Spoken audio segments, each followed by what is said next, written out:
And greetings to our folks from Portland and from WSSC. Yes, welcome. Good to be here.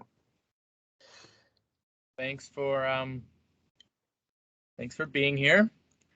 I'll share my screen.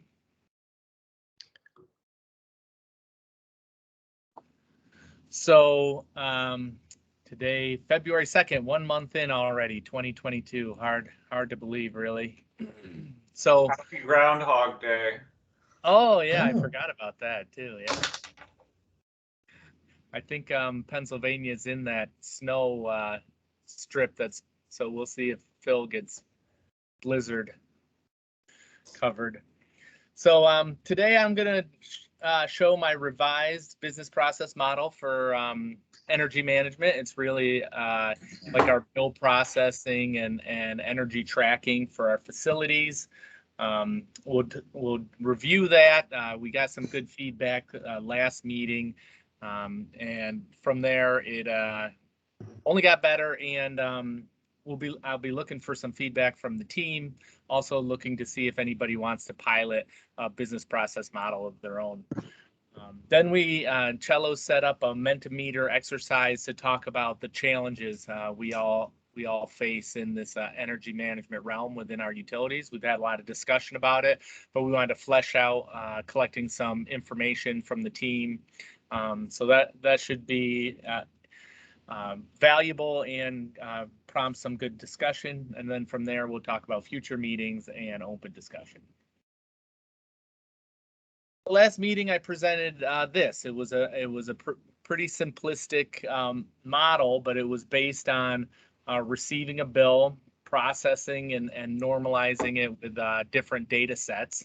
And we also had a bit in here about our energy efficiency projects and evaluating the portfolio and doing the project work.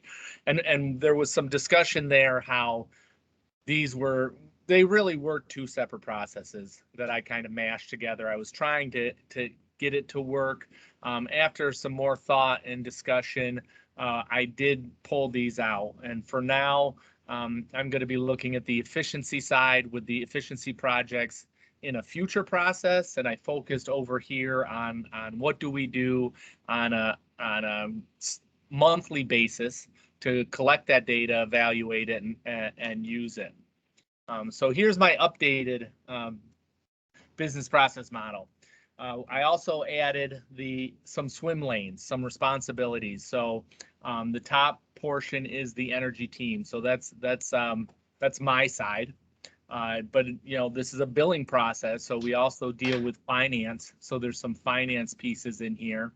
And then often is with energy, operations does have a role, specifically in identifying any changes that may have affected the energy. So I'll walk through this. I'm sorry it's a little small. I hope everybody can see it okay. But so it kicks off with receiving a bill. This is once a month, and like I said, most of our large facilities, it's kind of fortunate that our electrical provider does bill us the first of the first. We usually do get the bill online within a couple days, so that sets things up nicely to have a monthly process. And for the large part, this would be for our water treatment plant and our 5 water plants is our main focus for this process, but it would eventually, as it gets refined, trickle down to our 19 booster stations, our sewer pumping stations. So you get the bill. We have some manual things that our energy manager from DTE helps me out with. He gets like the heating and cooling days, which can influence your energy usage. We have some automated process here that gets operational data from our SCADA system. So that's collected production basically, and if necessary, pump run times, what pumps we're running. And then along with that, finance, they get the bill. This is the system we use to parse the bill, Capturus. George mentioned, he has a service that processes his bills. We use Capturus. they actually receive the bill also. They will, they pay our bills, but we have to release for payment. So they have a decision, and I put it in finance, but it's kind of all of us. But is there a deviation? Is this bill different than what we expected, either budgetarily or versus history? So Capsurus actually will flag if a bill is outside of a certain percentage of history. So if it is, it's flagged for one of these reasons, that's when we come down to operations and we interface with them to see what happened, what may have happened that affected the energy usage at this facility. So this is an interaction with our operations team, kind of restarts and reevaluates the bill, and if it's passes at that point, then it continues on where it would be paid by finance, and it would come back up to us that we can go through our next steps.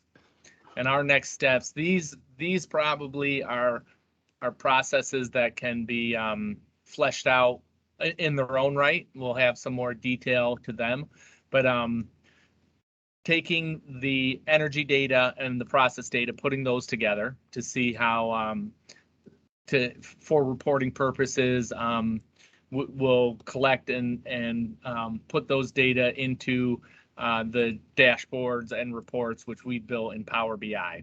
So now we have our vetted monthly usage data, monthly cost data, monthly production data, and that leads us into the second half of the month. We've set up monthly meetings with our particularly right now our water treatment plants, where we review this data and see how we're performing per expectations. This is the piece which will go into our energy efficiency projects. So the energy toolbox is where we have our efficiency projects and where they are tracked, and we'll discuss whether any of these have been completed, and this is where our targets will be.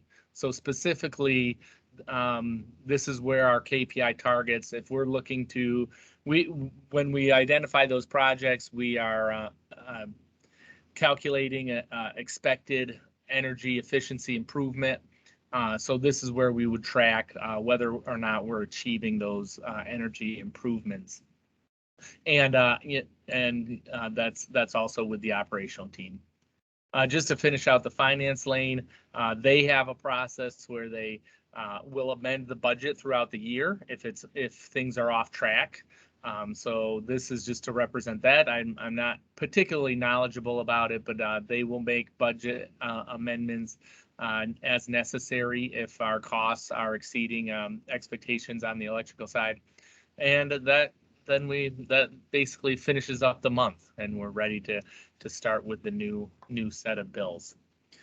So I think this is a decent step 2, but I would love to get some feedback on whether or not you guys are doing anything that's similar to this, comparable to this, where roles and responsibilities might be different in different organizations, or any feedback or discussion on this BPM.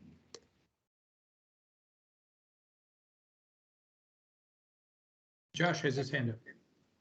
Hey, Josh?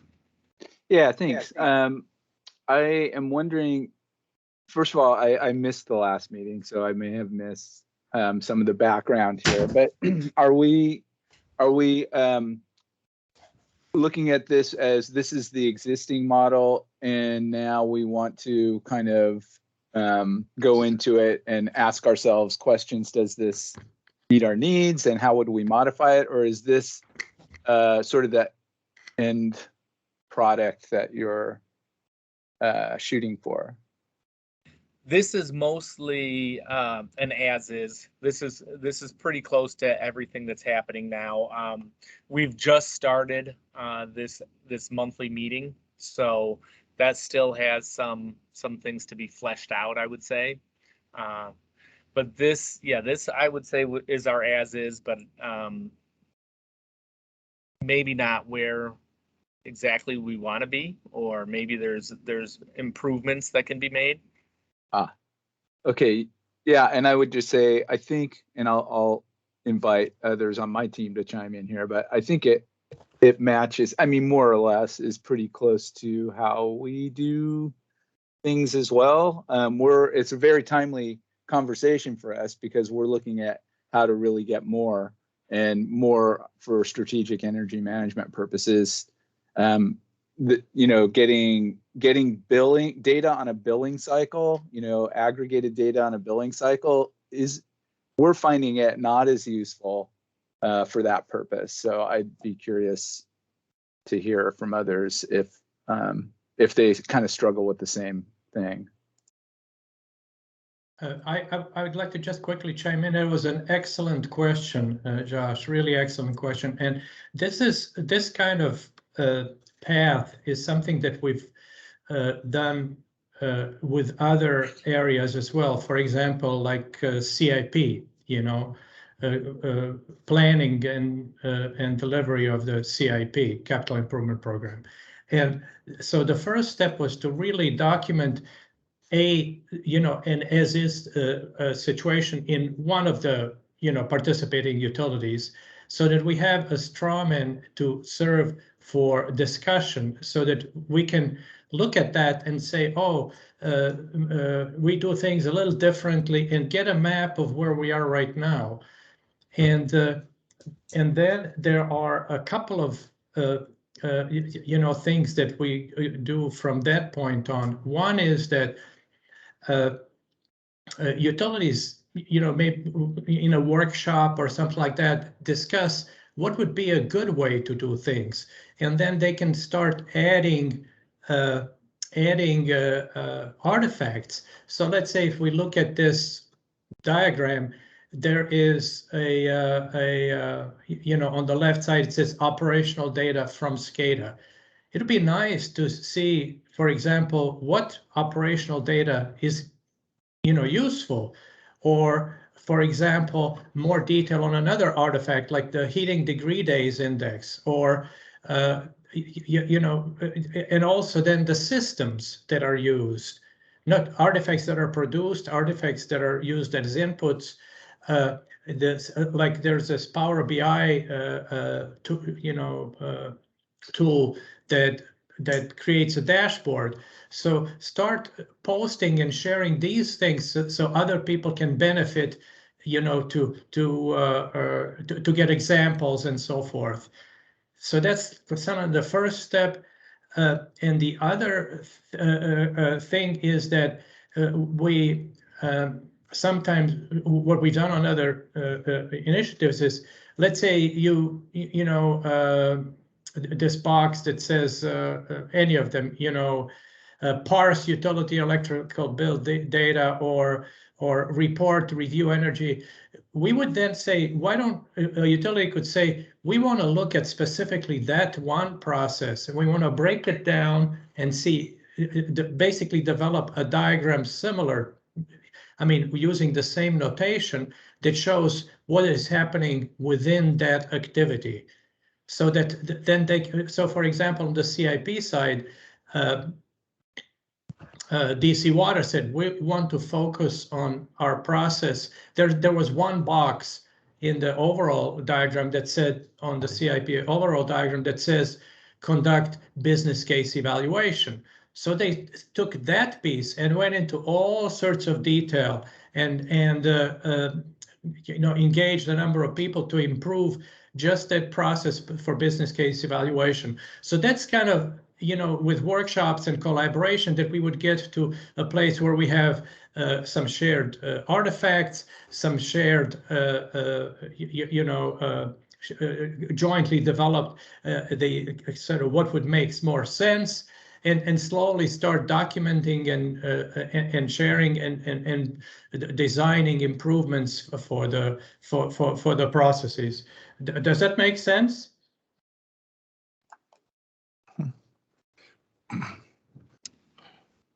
Yeah, I think that makes a ton of sense. Going back to Josh, and I see Scott and George have their hands up, but when you say using the billing data, the monthly cadence might not be appropriate. Are you suggesting that you guys are looking to do a more shorter There's a frame? call. I'm on a conference call in the background. Let me look at my calendar. I'll call you back. Okay. Was that a question for me, Eric? Yeah. Yep. Yeah. I think and it's a great question because I don't know if we're over processing because we're nerdy by nature. But so first of all, our billing cycles for both natural gas and electricity they start and end in the middle of the month. And our metrics don't coordinate that way. I mean, we generally are tracking things on a calendar month basis at best. So that's a small thing, but it is kind of troubling. There's ways that you can, maybe just use the average of 2 months, kind of a rolling average method, or there's other things that can be done. But then we go deeper into the plant, and I saw Mia had her, she dropped some questions into the chat, but I haven't looked. We're looking system by system. So that's the whole strategic energy management. That's what we're shooting for, right? So if we have changes that we make and we want to see what the impact of those changes are, we're thinking that it's more granular data that we're interested in understanding, because these processes, they turn on, they turn off. There's I don't know if I'm articulating this well, but we want to be able to more accurately determine the impacts of our energy management activities and track that, and then be able to sort of parse out how do we separate that from just the environmental fluctuations, because we're a CSO and flow matters and rainfall matters and all these other things. So having just that aggregated billing period data is a little clunky for what we're thinking we want to do. Yeah, that aligns with what we're doing too. I have a ton of that, more granular data. I haven't fleshed out a process to what I'm doing with it though. I'm that's definitely in the ad hoc category for me right now. So if you guys have anything in place that you're actually doing on a consistent basis, I would love to hear about that in the future. Well, we need the utility granular data, and we don't have that. We have what you show here. So that's why it's a kind of a timely discussion for us. We're right now talking, and I'm trying to follow up with our utility to see, hey, how can we get hourly data? How can we get, how can we get that data just without any bells and whistles? We just want a CVS file or CSV file or whatever, so that we can then start to, dump that into our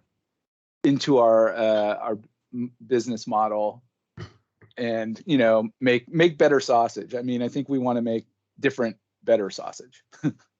So I do have a method of getting, our provider has, from the website, they have like half-hour data. So I am able to get that data. And then I have internal metering, but then I'll warn you, be careful what you wish for, because I'm kind of flooded with data. So the data availability is not the problem, but it's almost so much. That's where I bring up the ad hoc qualities. I'm kind of always doing different things with the data, but I don't have a concrete, what I'm doing across all facilities and how I'm evaluating it versus the operational data. So we can discuss that sometime. I saw Mia's comment, and I think we were envious of being in that position, but we'll hold off and let others join the conversation. Yeah. George?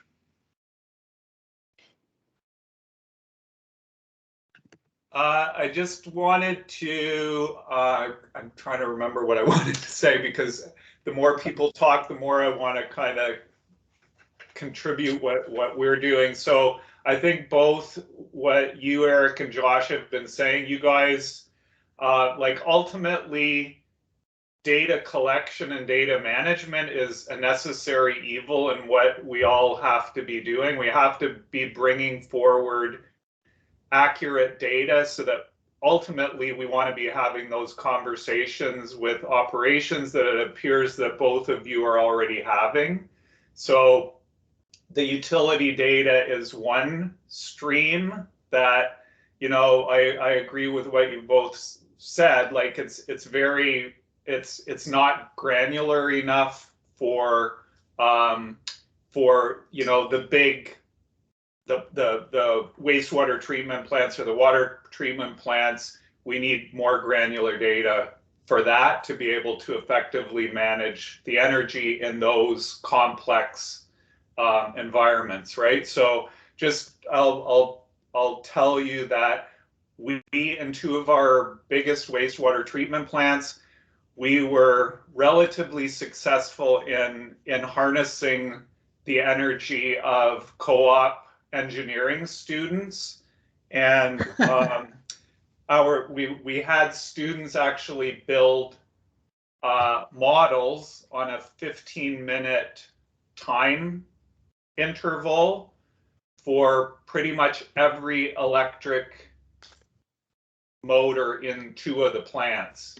So the idea, our processes are carved up by process function areas, as yours probably are too, and we can use these tools, these dashboards, to monitor PFA performance on a daily basis, drill into it, watch for anomalies. So we kind of built these tools many years ago, and I would wager that neither of them are being used anymore. So I just want to kind of reiterate what I've said a lot, which is, you know, and you can lead a horse to water, but you know you can't make it drink. So it sounds like you guys have already reached what one of our holy grails, which is to have meaningful discussions with operations,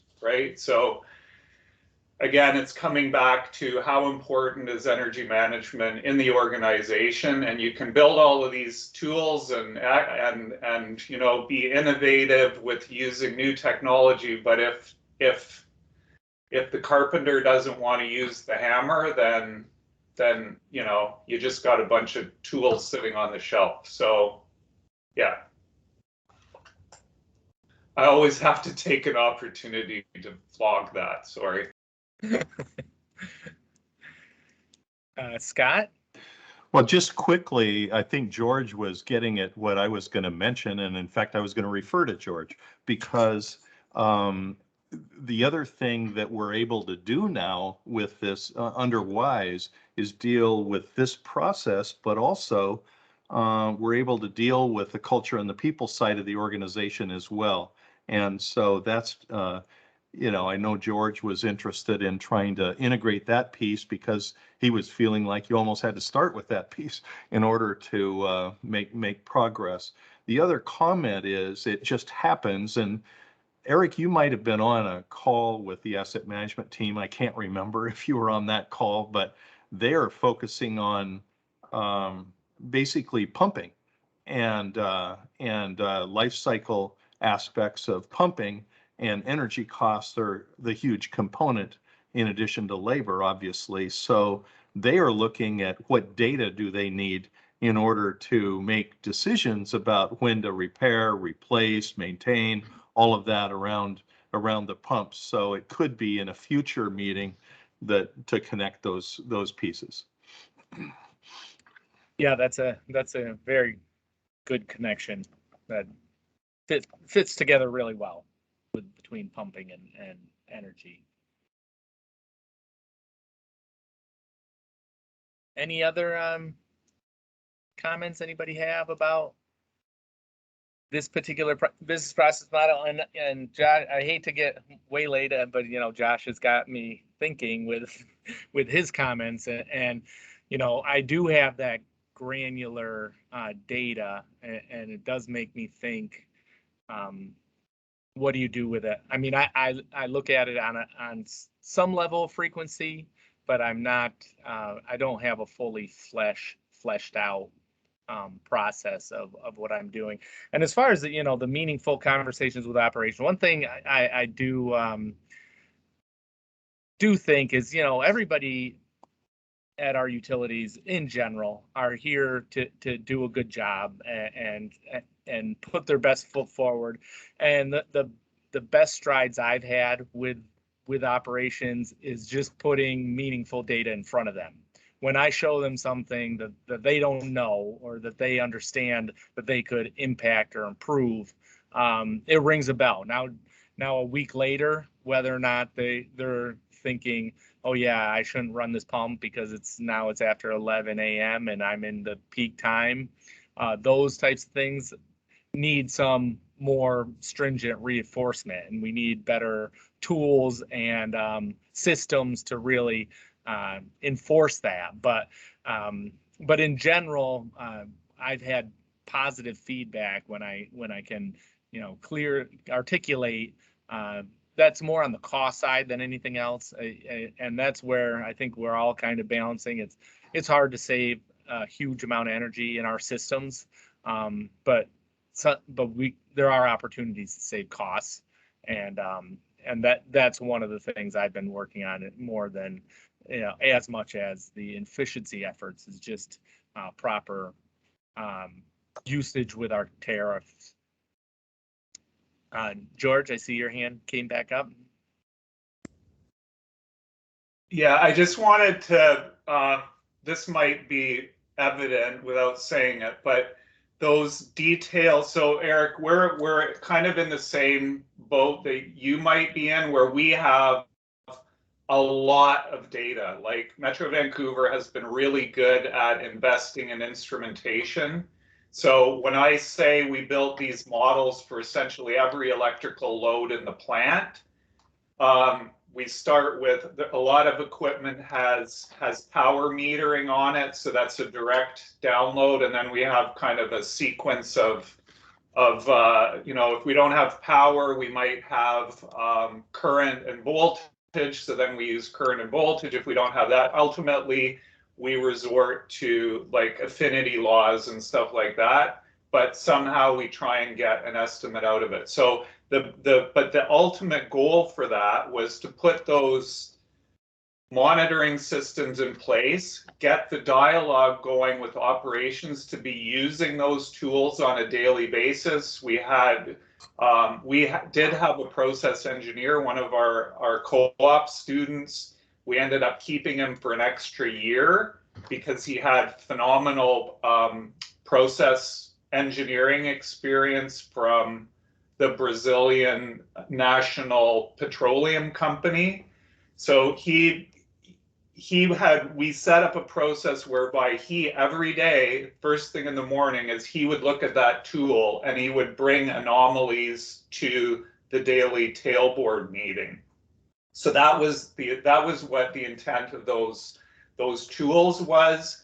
And then eventually to be able to demonstrate every major process is in control, so that we can then build numerical models for that process that the control system would automatically monitor and alarm the operator when it goes out of statistical control.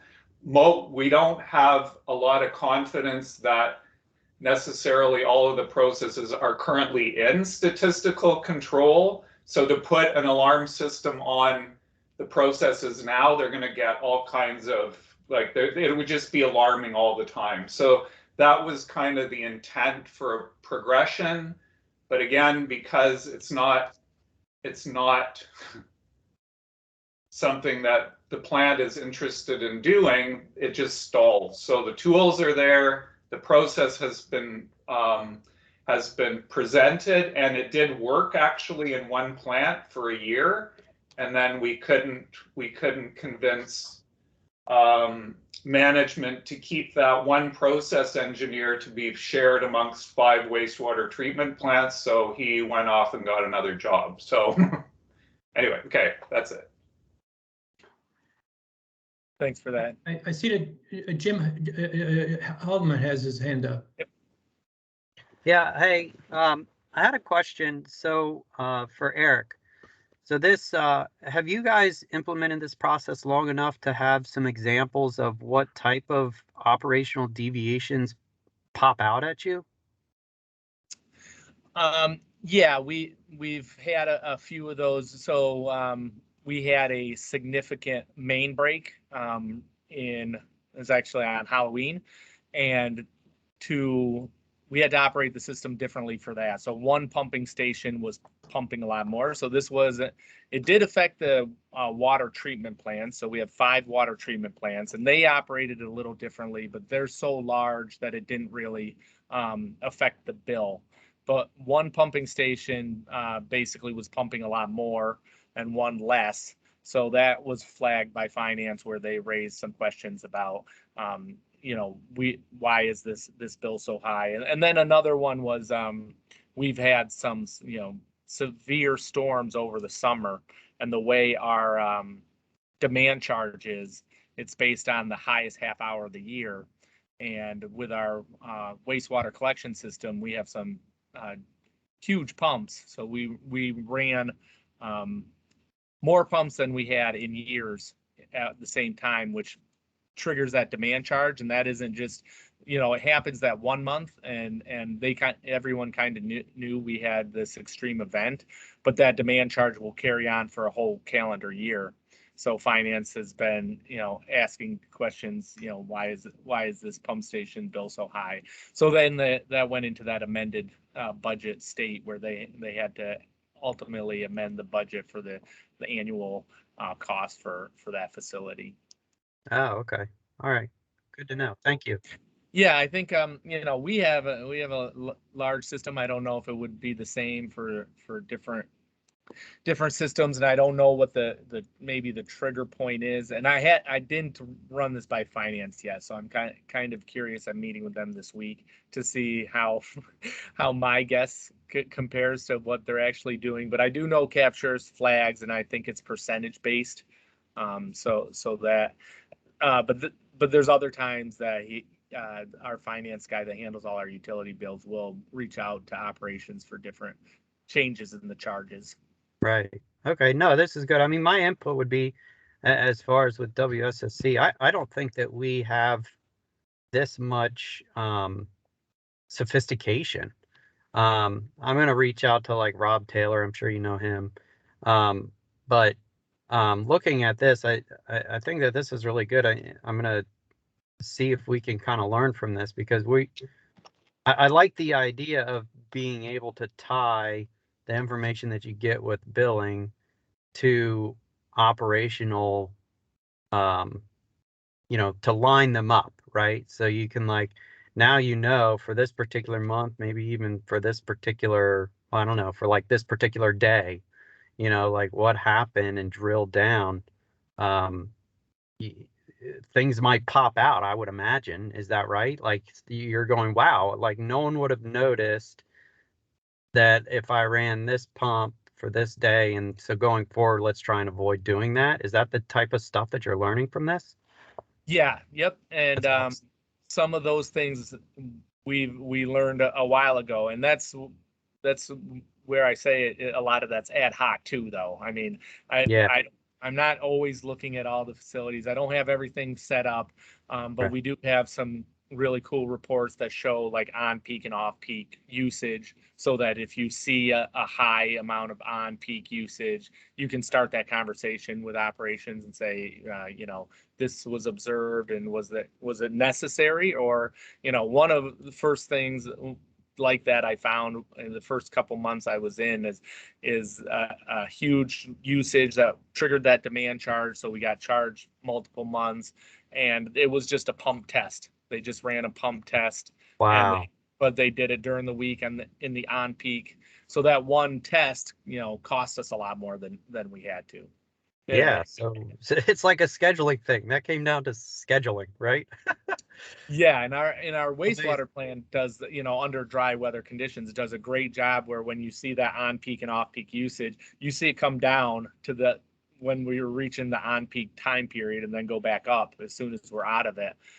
So they're engaged in their own way, but we're trying to, share that knowledge across the organization. Okay, great. Thank you so much. Yep. Dr. Norton?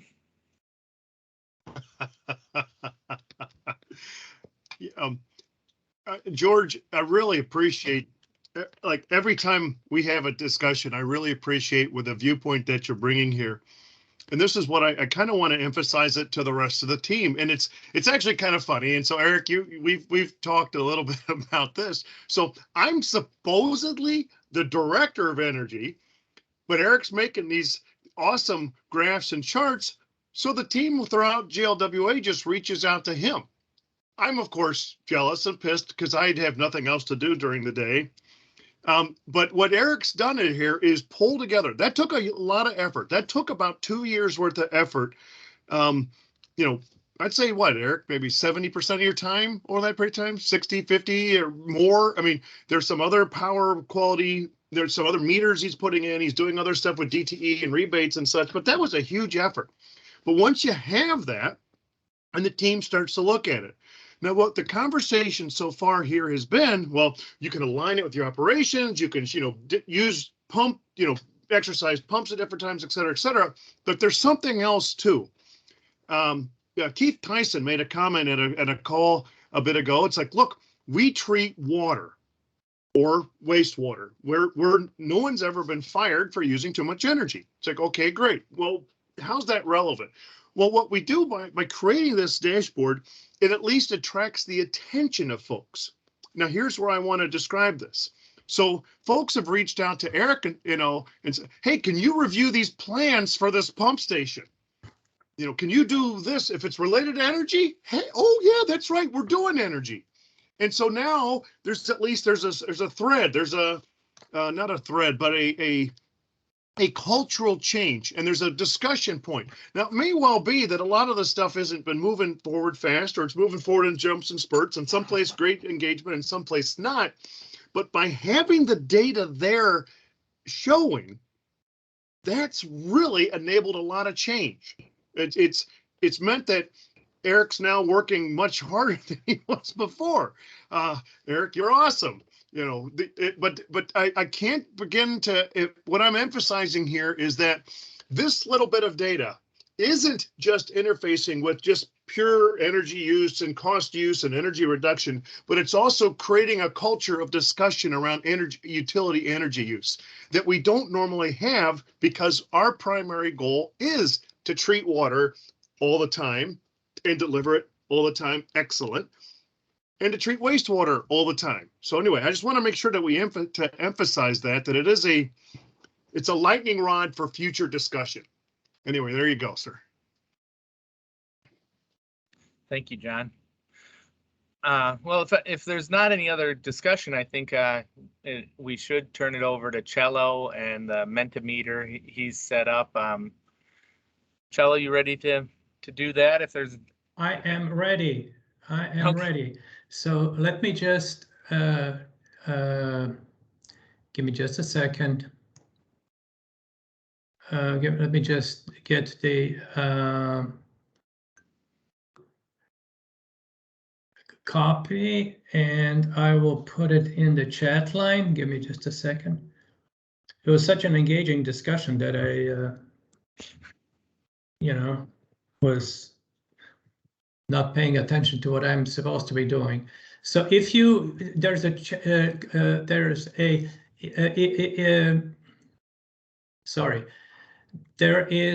I will share the screen, my screen. So you can go to that link that's in the chat line, or you can go to menti.com as it's shown here and use this code 873198442. I The will. link gets you directly there, Cello. It's working. Yeah, that's good. If the link is working for you, you should be able to see the screen that I'm sharing right now. It's going to look a little bit different for you because this is what it looks like on the side when we're looking for results. But when you log in, you'll see the results of voting as people vote. So this, as Eric mentioned, we're going to kind of think about different challenges that may be impacting energy management. And here are a few that we thought might be suggested. And then you would go, like in your organization,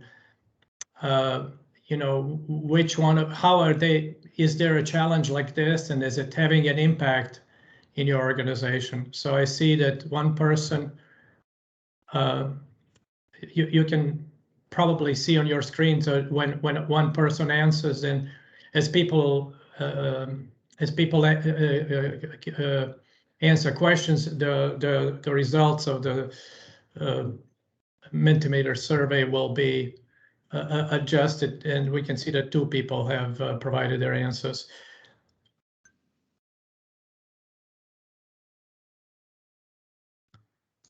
So good. We're getting some feedback here.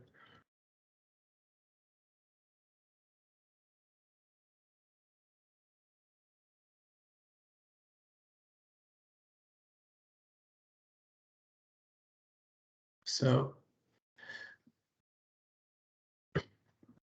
we'll wait till we get reasonable participation. Eric, you can, I don't have the Teams screen on right now. I'll get it back later, but you can let me know. We have 5 people so far. You can let me know when to move on to the next question or page.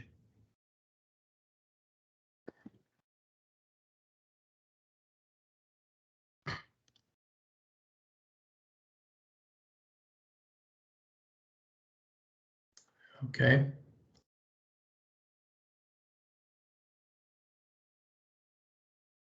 The idea is that once we record these challenges, as we go forward with our work, we'll be able to periodically look back and say, well, are we addressing things that that are important challenges? And it's interesting because you can see, like, on data to make sense exists, but it's not easily accessible. There are 2 humps. So the people have fairly different experiences. So Eric, we have 7 responses so far, and I'm not voting. So let me know when you'd like to move forward.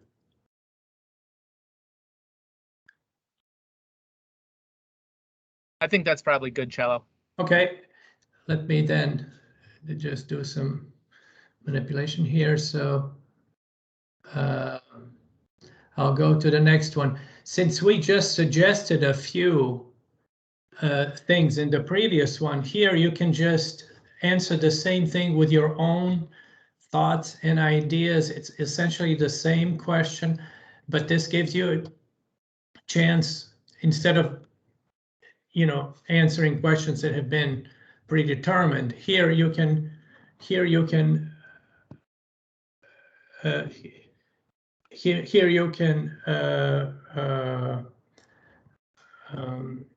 just enter your thoughts in a kind of type them in, and they'll appear as bubbles, and you should be able to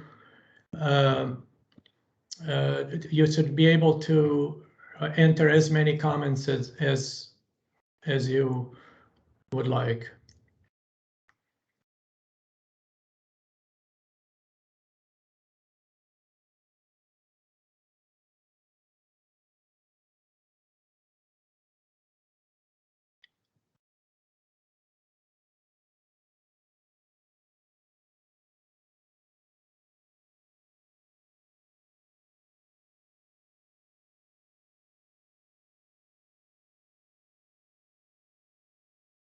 I see John Norton entered information on how he's torturing his students, which may be used against him at one day.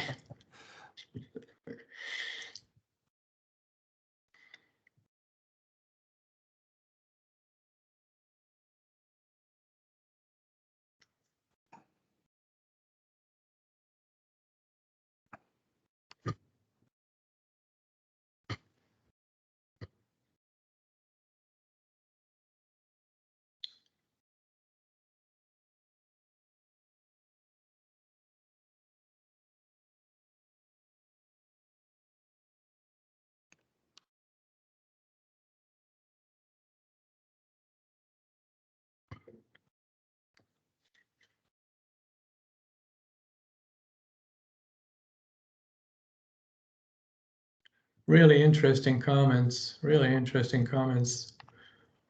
And they can inspire us as we're looking for solutions and methods and so forth to consider all this stuff.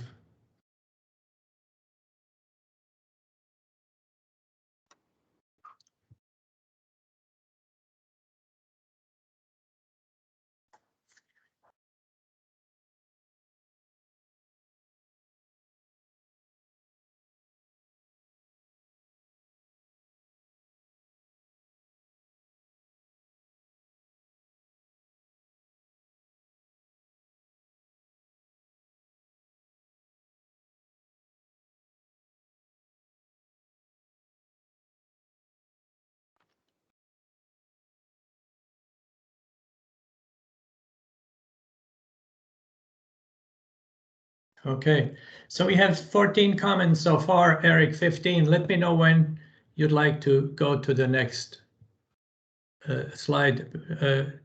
We have about, I think, 10 minutes left in the presentation, 9 minutes left. Is that okay? Should I go? Yep, let's go to the next. Okay. Okay, so these are some ideas on things that could be done to improve, but what we're trying to just, if you say, if we did these things, what would that, just rank them in terms of the effectiveness that you think that would have?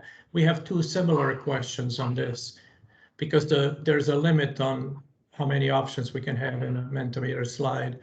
So if you just kind of say, in order, in your opinion, what would be most effective or to least effective in terms of improving energy management in your organization? And this one takes a little while. It's a little bit longer. It takes people to, rank things and think about it.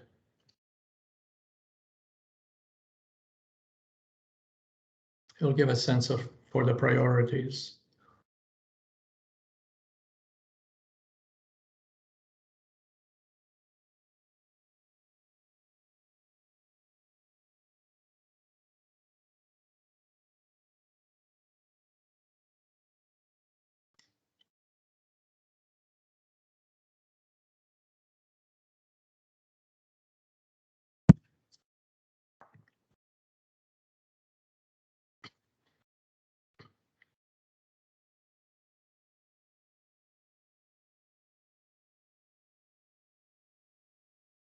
Okay, so we're getting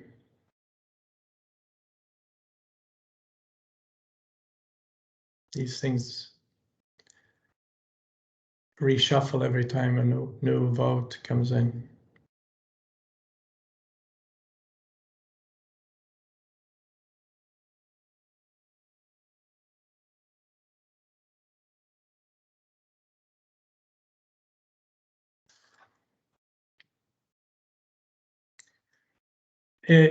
I apologize. The one that says in management of assets and risk, that really you could also say in management of energy. I was adapting. We had similar things on other on CIP and asset management, so that one leaked through without me changing that to energy. I apologize for that. We got 7 responses, Cello. I think You want to move forward? Okay. Yep. Okay. And this next one, I think, is kind of similar. Let me see. Give me just a second. These are also a few more things that may be an impediment, if you could say, what would, and again, it says assets and risks. It should say really energy management. I didn't catch it the first time I looked at the questions. I thought they were generic.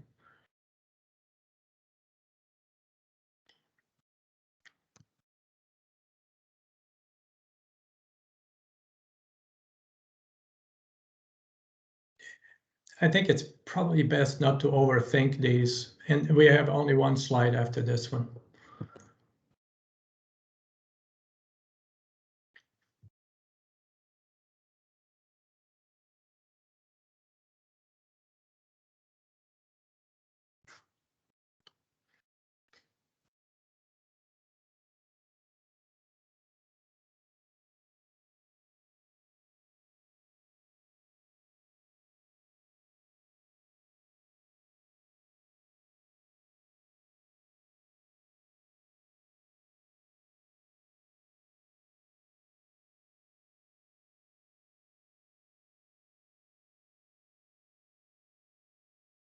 Okay, we're at 5. You let me know, Eric.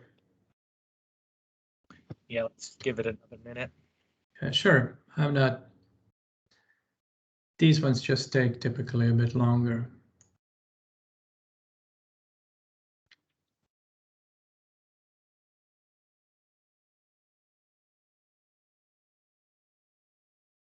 Okay, let's wait for one more and then we'll go. Interesting results on this one with the top 3. Yeah, yeah.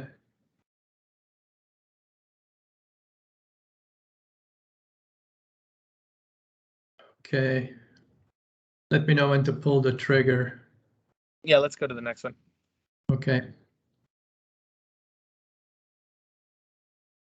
And this is the last one.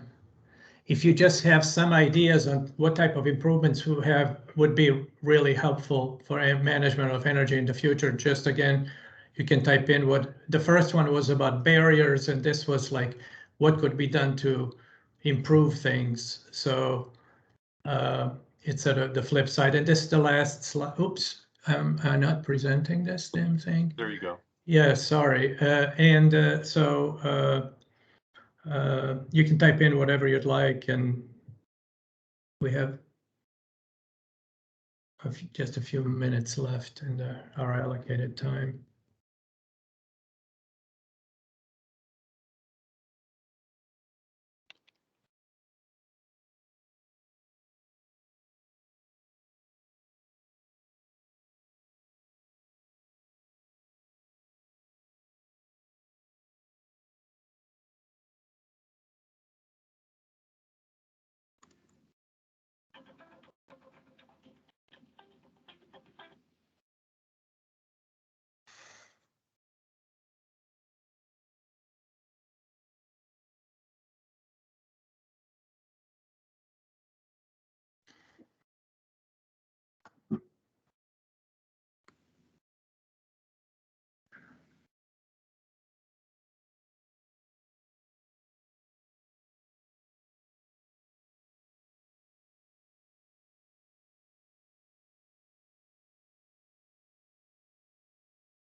Just to let you know, we're gonna post the video and a list of all these contributions to our folder, so that we have a record of what people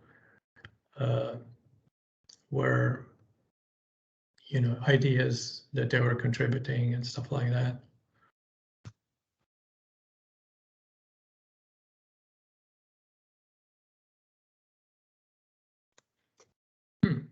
Very, very interesting things. Okay. So we have 17 comments, Eric. So if, with your permission, we have only about a minute or Yeah. to go. So I'm going to thank everybody. Okay, we got one more. And thank you, everybody. And we will post this to the to our space. Yep. Okay, so back to you, Eric. Yeah, thanks all for a great discussion today. I think we'll try to plan out. I may reach out to some individuals to see if they have any, unless anybody wants to volunteer now for any of their processes that they may want to present or attempt to document it. If you haven't gone through the process before, it's not as painful as it seems. Mike is outstanding to work with, and really thought-provoking, and I would like to help out too where I can. So if anybody has any ideas of a step that they want to take from their organization, I encourage that. Yeah, so that's excellent, and we'll set up calls. So especially if somebody's going through this kind of the first time to get familiar with the notation, we can have Eric and Mike Barnett on the phone and kind of have these kind of smaller working sessions before the next meeting. So we're a little bit we're just on time now. So let me just stop recording, and then.